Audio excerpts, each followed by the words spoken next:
Hi friends, இது Sandhya healthy cooking channel. இன்றைக்கி இந்த வீடியோ பார்த்திங்கன்னா கந்தசஷ்டி கவசத்தோட 2வது நாள் எடுத்தது தான். இது நேற்று எடுத்த வீடியோ. நான் எனக்கு தெரிஞ்ச மாதிரி கோலம் எல்லாமே போட்டு எடுத்து கொஞ்சம் பூஜை பண்ணியிருந்தேன்.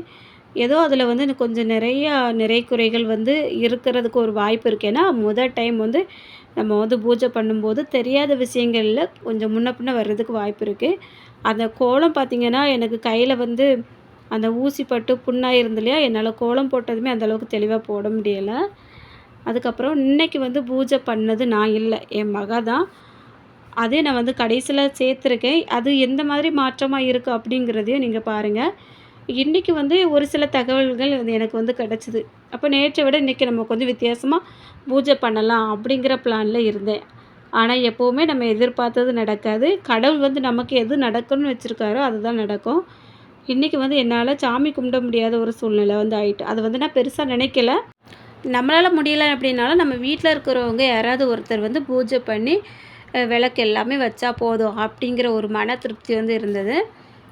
மறுபடியும் இன்றைக்கி என்னாச்சுன்னா, காலையில் இருந்தே கொஞ்சம் வேலைகள் எல்லாமே பார்க்க ஆரம்பிச்சிட்டேன். கொஞ்சம் மாவு அரைக்க வேண்டியது இருந்தது.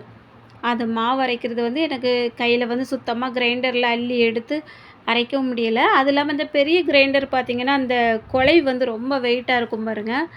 அது வலது கையால் தூக்கு தான் பழக்கம். ஆனால் இப்போ தூக்க முடியலை, கஷ்டமாக இருந்தது போலவே இருக்குது. இதில் யோசிக்கும்போது தான் அழகாக சின்ன கிரைண்டரே வாங்கியிருக்கலாமோ அப்படிங்கிற மாதிரி தோணுது. இன்றைக்கி மகளுக்கு கிரைண்டரில் மாவு எப்படி அள்ளணும், எப்படி பதம் பார்க்கணும் அப்படிங்கிறத நான் பக்கத்துலேயே நின்று சொல்லி கொடுத்தேன். அதுவும் ஒரு நல்ல விஷயம் தானே. நம்ம இதுவரைக்கும் நம்மளே பார்த்துட்ருக்கோம், பிள்ளைங்களுக்கு எதையுமே சொல்லியே கொடுக்கல. இப்போ நமக்கு ஒரு முடியாத சூழ்நிலைகள் வரும்போது நம்ம பிள்ளைங்கள அந்த இடத்துல பழக்கப்படுத்துகிறோம் பாருங்க. அப்போ அவங்களுக்கு ஒரு அனுபவம் கிடைக்குது, நமக்கும் ஒருத்தருக்கு ஒரு விஷயத்தை கற்றுக் கொடுத்தோம் அப்படிங்கிற ஒரு மன திருப்தியும் இருக்குது.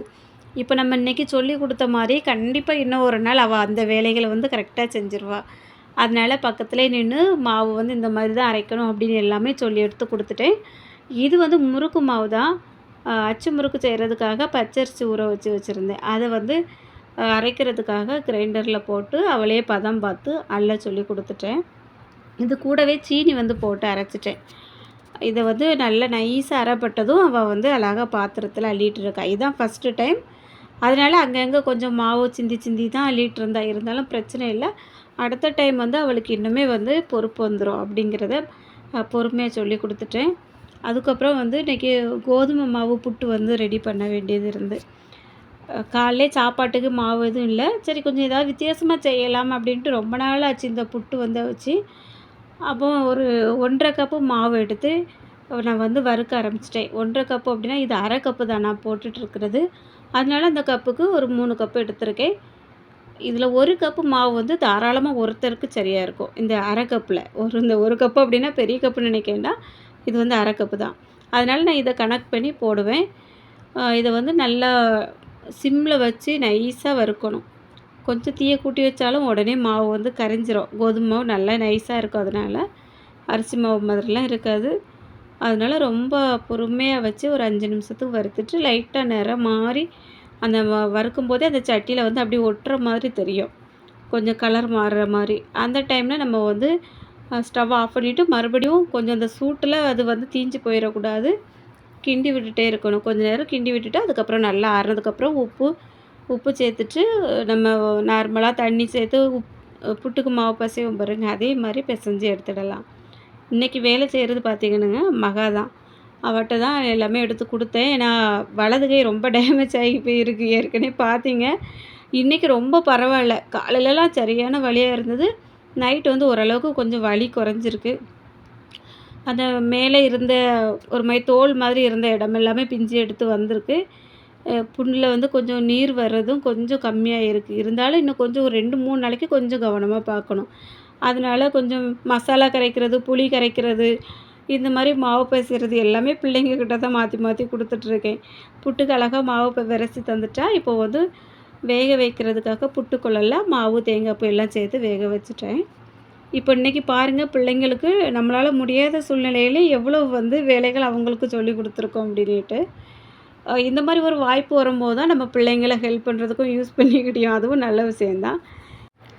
புட்டுலாம் அவிச்சு எடுத்துட்டு பழம் இருந்தது. பழம் வீட்ல இல்ல.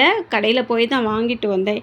வாங்கிட்டு வந்து சீனி, தேங்காய் பூ எல்லாமே போட்டு பழமெல்லாம் வச்சு சாப்பிட்டுட்டு, நல்லா திருப்தியா சாப்பிட்டோம். சாப்பிட்டுட்டு அதுக்கப்புறம் என்னாச்சுன்னா, மாத்திரை போட்டேன். மாத்திரை போட்டதும் ஏற்கனவே கொஞ்சம் வயிறெல்லாம் வலிக்கிற மாரி ஆயிட்டு, அதனால கொஞ்சம் மாத்திரையும் போட்டதும் நல்லா தூக்கம் வந்தது.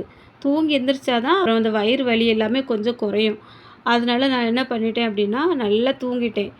ஒரு 10:30க்கு என்னவோ படுத்திருப்பேன்னு நெனைக்கிறேன். எந்திரிக்கும்போது 12:30 தாண்டிட்டு.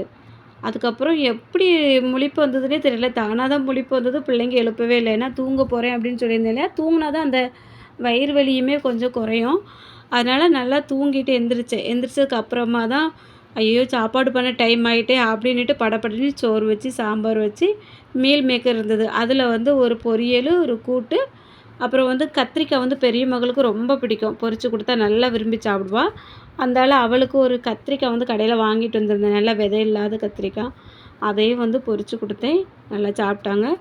அதுக்கப்புறம் பார்த்திங்கன்னா, கொஞ்சம் நேரம் உட்காந்து ரெஸ்ட் எடுத்துட்டு, இந்த மாவு அரைச்சி வச்சுருந்தேன் பாருங்க, அது சுத்தமா மறந்தே போச்சு. அப்படியே அரைச்சி மூடி வச்ச மேனிக்கே இருந்துச்சு.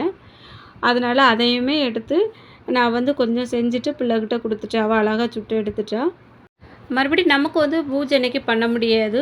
மகட்ட சொல்லிட்டேன், "ஒரு 4 மணி டைம்ல நீ வந்து குளிச்சு எடுத்து, அதுக்கப்புறம் பூஜை ரூம்ப வந்து தொடச்சிட்டு, எல்லாமே பண்ண ஆரம்பிச்சிருமா" அப்படின்னுட்டு நான் சொல்லி குடுத்துட்டேன். அவளும் நேத்து இருந்தது இல்லையா, அத எல்லாமே தொடச்சி எடுத்துட்டு, அதுக்கப்புறம் நான் சொன்னேன், "வெத்தல வச்சு வச்சுருமா" அப்படின்னுட்டு. சூப்பரா கோலம் போட்டிருக்கா பாருங்க. நம்மளுக்கு கூட இந்த அளவுக்கு வரல நேத்து. இன்னைக்கு அவ அழகா எல்லாமே ரெடி பண்ணி வச்சுட்டு, அந்த 2 வெத்தலைக்கு மேல 2 அகல் விளக்கு வச்சு நெய் தீபம் வந்து போட்டிருக்கா. இன்னைக்கு வந்து நெய்வேத்தியமாட்டு கொஞ்சம் முந்திரி பருப்பு வீட்ல இருந்தது. அது வந்து எடுக்கவே இல்ல. வாங்கி வச்சது அப்படி யூஸ் பண்ணாம இருந்தது. அதனால அதுவும் ஒரு கிண்ணத்துல வந்து எடுத்து வச்சு சாமி கும்பிடுறதுக்காக வச்சிருக்கா. இன்னைக்கு வந்து என்னால முடியல அப்படின்னாலும், என்னோட மேல என் மக வந்து எல்லாமே திருப்தியா பண்ணி சாமி கும்பிட்டுருக்கா. அது ரொம்பவே சந்தோஷம்.